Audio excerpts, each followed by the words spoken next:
Or if I don't hand you over, no. Talk to her. Talk to your mother, Kelly. Okay. Kelly, can you see anything out there? Rain, corn, grey sky, white floor, and the road. Means just rain. No hail? Nope, just rain. Tornado was east of here. The tornado is east of here. It's Kelly on the grandpa's house, northwest of here. She wouldn't see a tornado unless there was another one, which is very possible. Thanks, Ben. Real encouragement there, T-Dalton. That's it, sister. I just wanted to make sure, Ben. If Kelly gets soaked into a tornado or gets into a car, can I have a computer? Oh, Ben, thanks. Thanks, I wish you'd be dead for a computer. Benjamin.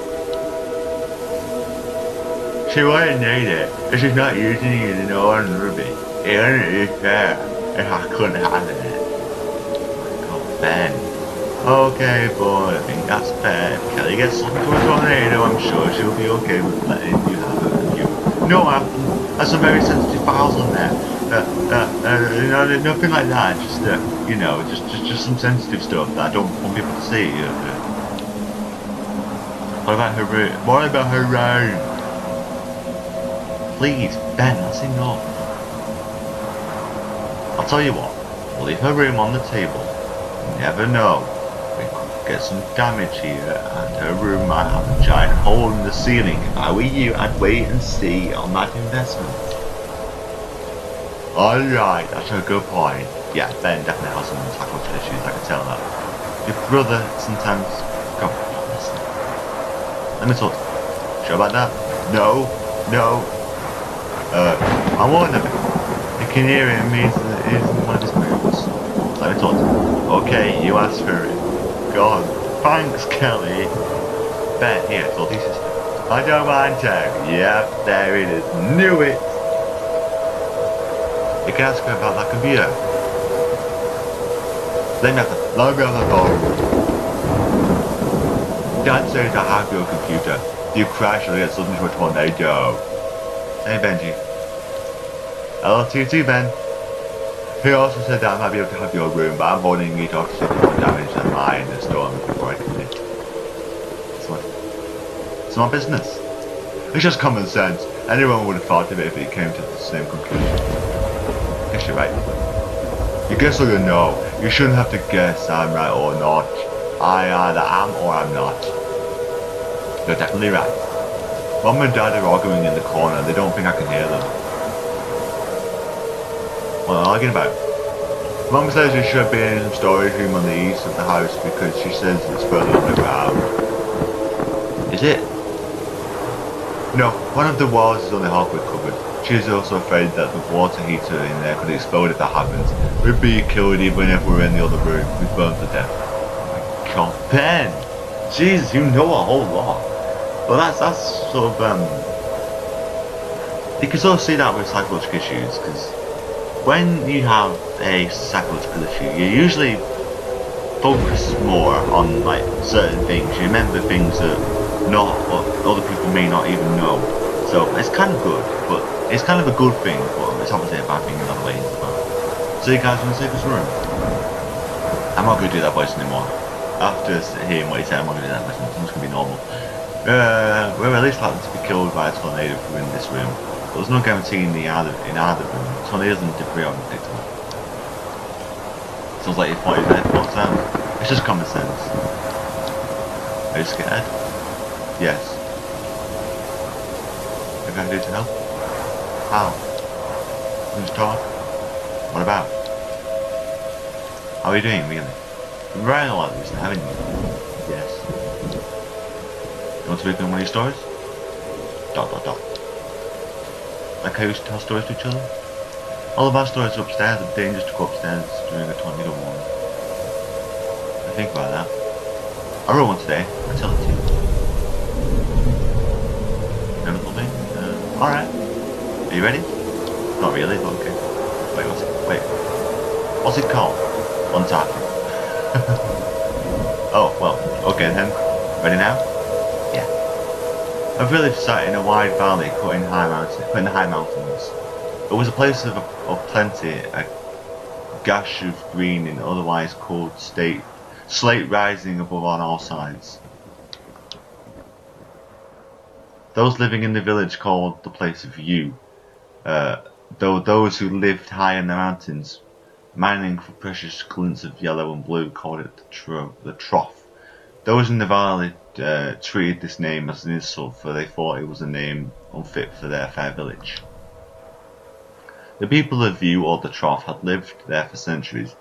They were mostly farmers, though a fair number of merchants made a home in the valley for most of the year, save for the month what they had to venture upward into the mining towns to sell the harvest bounty at a premium.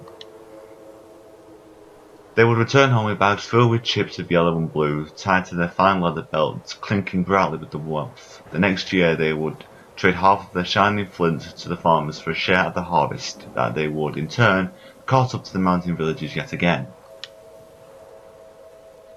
Food flowed up and outward from the valley, and the yellow and blue would trickle down, gathering in the valley like a collection basin. This continued for hundreds, perhaps thousands of years. Dozens of generations of farmers, fathers, and merchants' sons were born, grew wealthier, and were buried underneath the plush pasture of the valley, until the beast descended. The mining folk in the higher reaches of the mountains had passed tales of the beast around for as long as the history stretched. At the highest peak of the northmost mountain, they said, lived the beast. It watched in all directions through slit eyes, biding its time until it would enact a calamity. It was a nightmare of immense and terrible power. The miners would whisper a thing of abject cruelty. But it was also a patient creature. It waited until it felt ready to unleash such cruelty and malice that its ravenous hunger for chaos would be sated. Some believed it waited until enough infants cried out with newborn wails to descend from its perch and devour each and every last babe. Others believed it was simply waiting until an age of plenty before cascading down an era of sickness and madness, of fire and char and blood upon all those it peered upon from the mountain top. And on one day, after hundreds of generations of farmers and traders had lived and died in the valley, it appeared in view. The beast had risen in the trough. It appeared without warning, with neither sound nor fury. It was simply there. Curled atop four legs, steaming beneath, rising from a black maw, leathery wings, folded in on its hulking shape, it towered over the centre of the village, ominously silent. It did not move. It did not even seem to be living, save for the sleeping steam billowing from its slime-slicked snout. The village's warriors were called to arms, the ceremonial horn echoing off the walls of the village, aching toward a pregnant silence. After a moment stretched thin, they rushed toward the beast, their spears angled at its massive form. The rest of the village watched from the safety of embroidered drapery as the spears splintered against the beast's hide. Is that meant to be horned? The honed blades shattering like glass. The warriors fell to the earth, crying out while their arms splintered as their spears hung lifeless by their sides. The beast did not stir. The village's warriors were buried the next morning, having perished during the night. Those who tended to their wounds would later calm, their eyes turned black as their light was leached from within. Claim. People of View, or the Trough, gathered to discuss what was to be done. The beast slumbered for how long? Why did it sleep? And perhaps most worryingly of all, how had it arrived in the valley? Sorry about that. Not a soul had seen its arrival. Shut up! It was almost as if they had simply materialized in the centre of the village, or some proposed it had emerged from the earth itself. But if it were that case, how had the soil there, valuable, rich, rare earth, the source of their plenty and their affluence, birthed such a terrible creature? The villagers decided to stay in their village. The creature slept and the creature breathed. With each breath its skin rolled, animating the thorny black scales into a rolling obsidian briar. But it did not bruise, it did not move, it did not rain terror from the skies, nor did it consume children by the score. It slept. The people of Yu sent an envoy to appeal to the miners in the mountain for help. The mountain folk scoffed at the village in their plush furs and gold adornments. Why should we help you? They asked. The beast has come to you, not us, but perhaps we can be convinced. The envoy returned to the village with the miners' demands. They would continue their trade and perhaps one day the miners would come to their aid. Farmers continued to tend their land. The merchants made their yearly trek up the treacherous trails to continue what little chips of wealth the miners had collected in exchange for the farmers' yield. Year after year, however, they seemed to be little less. A little less harvest, a little less yellow and blue passed around in the snowy alcoves carved from unforgiving rock, a little less green in the valley, a little less light. This continued for 20 years until the day it began to rain. The people of Yu or the trough watched the clouds rolled in from the south, whence the clouds usually arrived laden with water from a faraway sea, but from the north, where there was but ice and stone and a mountain. The rain draped the valley in dampness that did not relent, but instead crept into every corner. The mountain themselves seemed to sweat and pour water into the valley. The waters carried with it a quiet rot. The first harvest after the rains began produced a meagre crop, and what little could be gathered was black and with mould before the merchants had a chance to trade for the yellow and blue. Their livestock fared no better. The animals began developing weeping sores that became infected and began to kill with a quick fever. That winter the people of the trough of Yu watched one another waste away as they began to starve. The envoy was sent into the mountains to beg for help once again, but found the mines deserted. The people of Yu were truly on their own. The next harvest was worse. Every last crop had turned mealy and infected before midsummer. By the end of the season, the last of their livestock were dead. The people of the trough watched one another descend into a state of hungry madness, devouring the rotting wood, sleuthing from their homes in slimy heaps, and their fine leather belts that once had yellow and blue, now sprouting spores of black mould. The village and its residents were rotting away. A group of villagers approached the beast as their livestock had perished, slogging through the swamp of waist-high mud to make a plea to the beast. We are sorry if we have offended you, mighty creature. We offer ourselves to you in hopes that our sacrifice will satisfy your hunger. In unison, the villagers submerged themselves in the tarry mud, suffocating in the muck. The beast slept. As the rains from the north continued into their third year, the few remaining people in the trough began to prophesy about the beast. It had come and brought with it devastation, they could agree. It brought the rains from the north, and it had brought a rot into the village that would not relent. Squatting in what little remained of their crumbling homes, they dreamt of the day that the beast would be satisfied, when it would wake and leave their village and allow the farm the land. They dreamt of the day that the miners would return, bringing with them their precious bits of wealth. The time will come, they said, when the beast would wake from the slumber and spread its wings, reaching from one end of the earth to the other. What the heck is that in the background? Is that a scarecrow? Is that a bird? Oh, it's a bird. And with a beat of those mighty wings, it will ascend aloft and squall. And with the wind, would lift away or rot. The villagers waited for this day to come. A generation came and went, born into the rain and long rotten in the mouldy dirt. The few survivors had long abandoned hope that the beast would return to its mountain perch.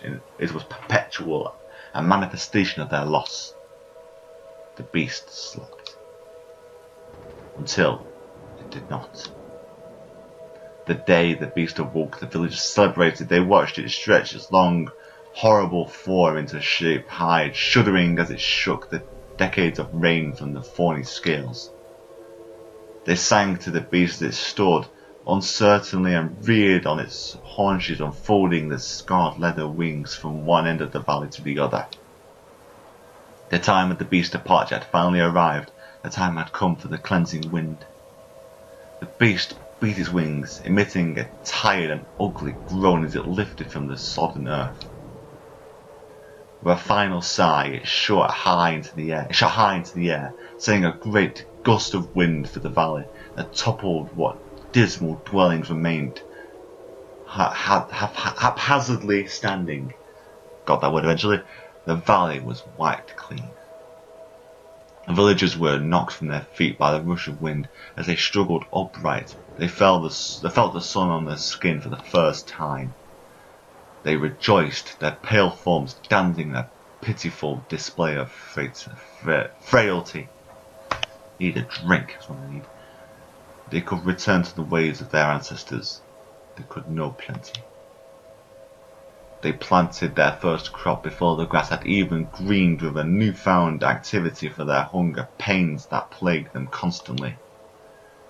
But the grass did not wax green, and the crops did not grow.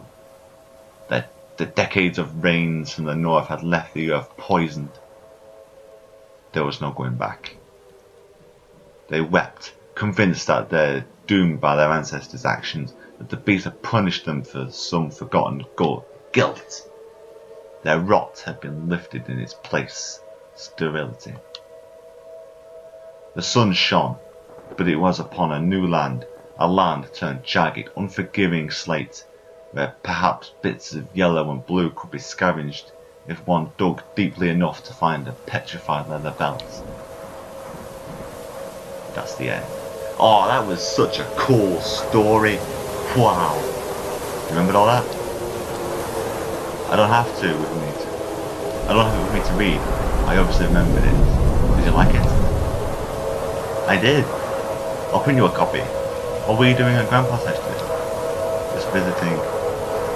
Whoa, don't you want to talk about the story? Yeah. Just visiting. But there was no one to visit. I went to see it.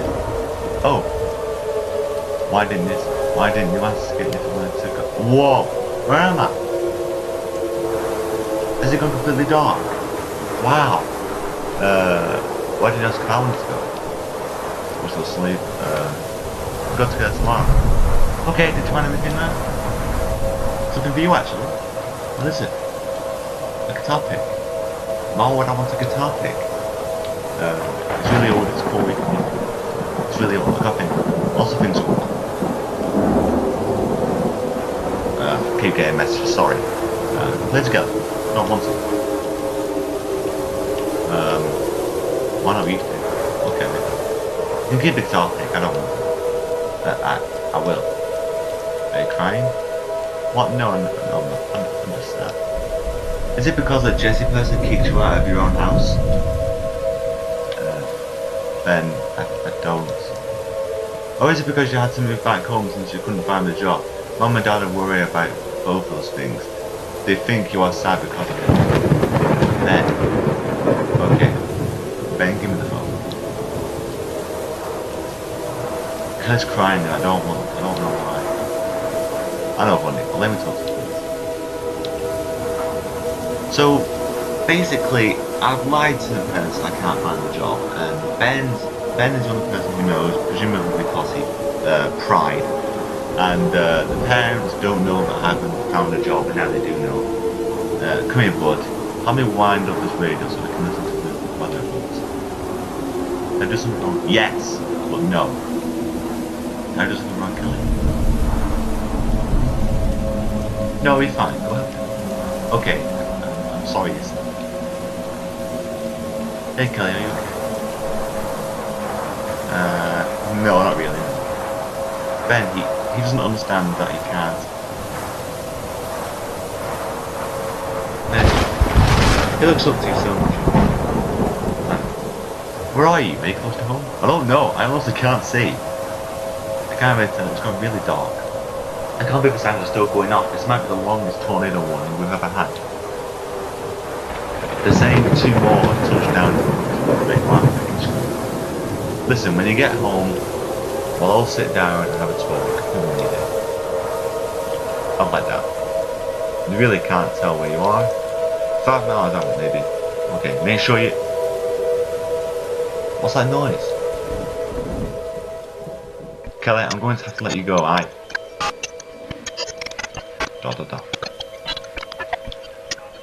Mom? Mom, you're breaking up. Oh, Ben. Mom? Kelly, Mom? Are you there? Hello? Yeah, disconnected. Mom? I didn't even touch that then. Shit. Oh, am I home? Am I home? I think I'm home. Am I home? Oh no. What's going on? Hello?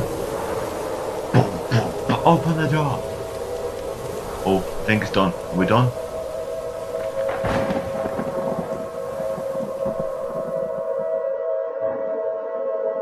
So,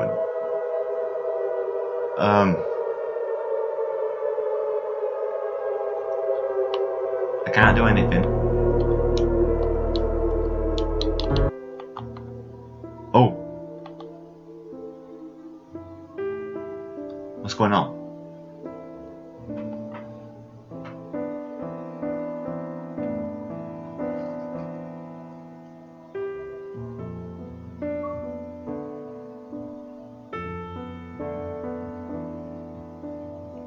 Oh, that's the end!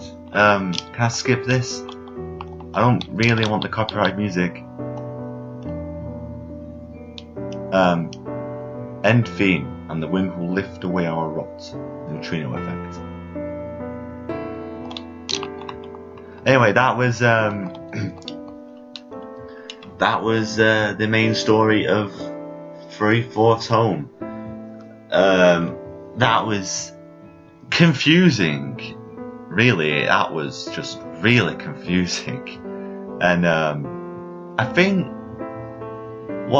judging by what Ben's story talked about, because I think that was the main thing in it. You had a bit of backstory about who the family was, because basically, if you didn't understand it, the dad had an accident years and years ago. Continue to epilogue.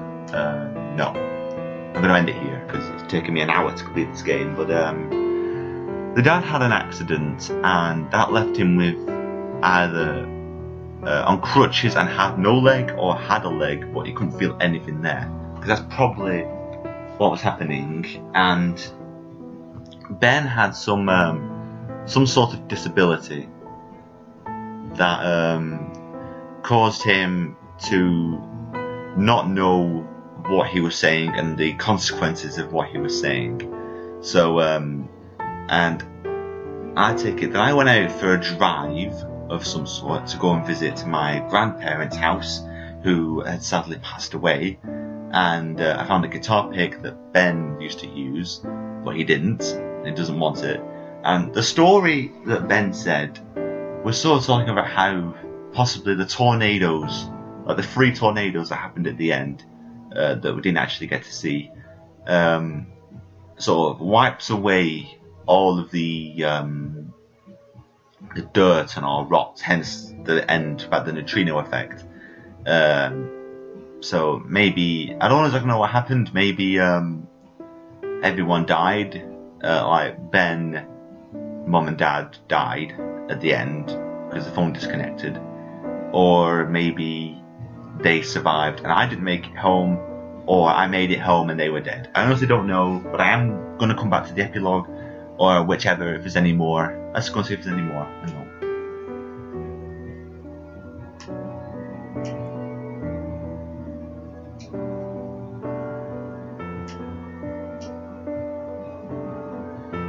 Right, I'll have a look after, because I don't particularly want to miss going back into the story again.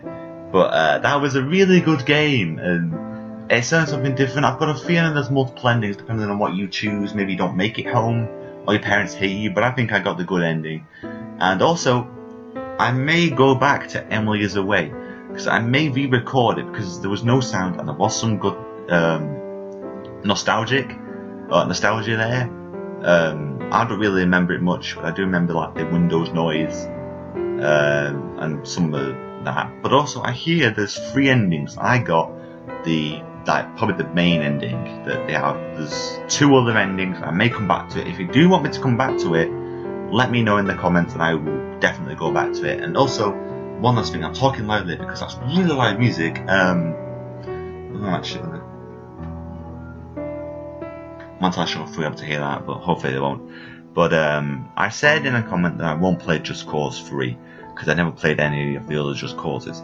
But I may do one video on it. I may do one video because I heard it's not much of a story-driven game, so I may just do like go around and destroy some stuff or whatever. But I have seen the trailer and it looks really good, so I may play it. But I won't be playing it for a while, and the only reason why I'm not going to play it for a while is because I've got a backlog of games. I've got so many games I need to play. I've got one last one that's similar to this.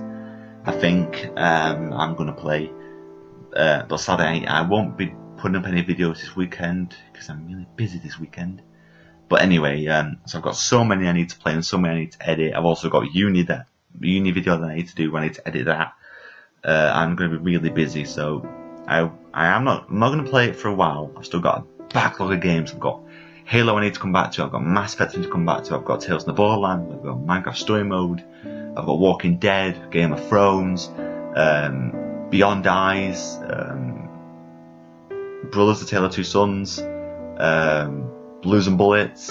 I've got so many I need to play. I've got a backlog I need to get through. So it's going to take me a while. Just bear with me, and hopefully I'll finish it. But and hopefully I'll get through all the games. But I've got so many. But I'm loving it. I'm loving it. I love having a backlog of games. It gives me so many options. But it's also a bit of a pain. So anyway, thank you for watching, and I'll see you in another video. Bye guys.